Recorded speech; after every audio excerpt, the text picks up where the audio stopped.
Tell me about yourself and your recruiting background. I have over 5 years of experience in full cycle recruitment, specializing in technology and corporate functions. I started my career as a recruitment coordinator, where I learned the fundamentals of scheduling, ATS management, and candidate communication. Over time, I grew into a recruiter role, leading end to end hiring for engineering, product, and marketing teams. One of my proudest achievements was designing a structured referral program that increased referral hires by 25%. I also trained hiring managers on structured interviews, which improved the quality of hire metrics by 18%. What excites me about recruiting is not only filling positions, but also creating a seamless candidate experience that reflects the company's values. How do you source candidates for hard to fill roles? For hard to fill roles, I use a proactive sourcing strategy rather than relying only on job postings. I leverage Boolean search on LinkedIn Recruiter, attend relevant industry meetups, and build pipelines through employee referrals. For example, I once had to fill a senior cybersecurity role that had been open for 4 months. I mapped competitors, joined niche security Slack groups, and personally reached out to thought leaders. I customized outreach messages by referencing their projects and achievements. This approach led to three strong candidates, and we successfully hired one within 6 weeks. The key is persistence, creativity, and personalizing every outreach. How do you measure your recruiting success? I rely on both quantitative and qualitative metrics. Quantitatively, I track time to fill, cost per hire, offer acceptance rates, and quality of hire, measured by hiring manager feedback and performance after 6 months. Qualitatively, I monitor candidate satisfaction through surveys and informal feedback. In one instance, our time to fill for engineering roles averaged 68 days. I introduced structured intake meetings, created sourcing sprints, and improved our interview process flow. As a result, time to fill dropped to 45 days while maintaining high candidate satisfaction scores. How do you ensure a positive candidate experience? Candidate experience starts with transparent communication. I ensure candidates know what to expect, provide timely feedback after every stage, and remain accessible for questions.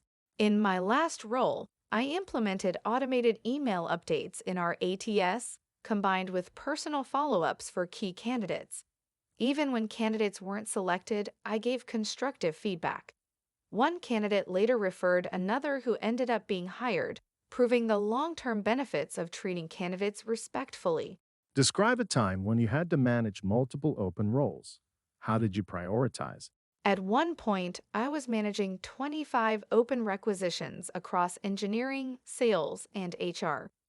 To prioritize, I aligned with leadership on business critical roles and allocated more sourcing time there. For less urgent positions, I used batch processes like scheduling weekly pipeline reviews. For example, a VP of sales role was critical, so I dedicated daily sourcing time and gave regular updates to leadership. For mid level HR roles, I leaned on job postings and referrals. This prioritization ensured that urgent roles were filled on time without neglecting the others. How do you handle disagreements with hiring managers? I approach disagreements with empathy and data. If a hiring manager insists on unrealistic requirements, I use market insights, salary benchmarks, and pipeline data to educate them. For instance, a manager once demanded 8+ years of experience in a new programming language. I showed data proving such candidates were extremely rare and highly paid. I proposed adjusting to 5+ years with strong upskilling potential. The manager agreed, and we successfully filled the role within 5 weeks. This balance of listening, showing evidence, and finding middle ground helps build trust. What ATS tools have you worked with? I've worked with Lever, Greenhouse, and Workday. I'm skilled at setting up requisitions, creating customized workflows, generating reports, and integrating the ATS with HRI systems. For example, I once noticed bottlenecks at the offer stage. I used ATS reporting to identify delays in hiring manager approvals. After presenting the data, we streamlined the approval chain, cutting off our turnaround time by 30%. How do you approach diversity and inclusion in hiring? Diversity hiring requires intentional strategies. I partner with diverse organizations, use gender neutral job descriptions, and create structured interview guides to reduce bias.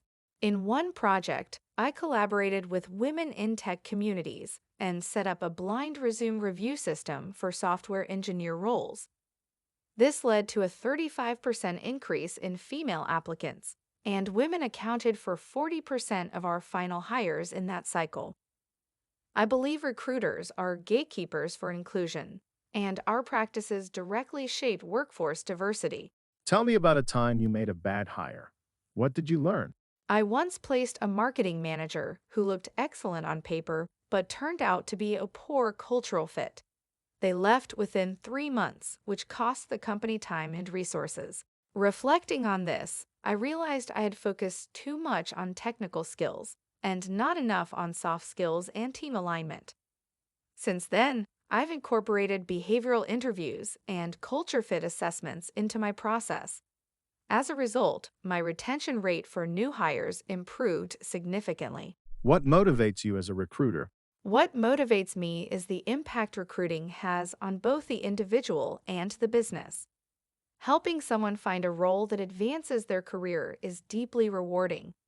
On the business side, I take pride in knowing that the talent I bring in contributes to company growth. For instance, I hired a software engineer who later became a team lead and drove critical product launches. Seeing that growth reinforces why I love recruiting. It's about building futures and shaping organizations.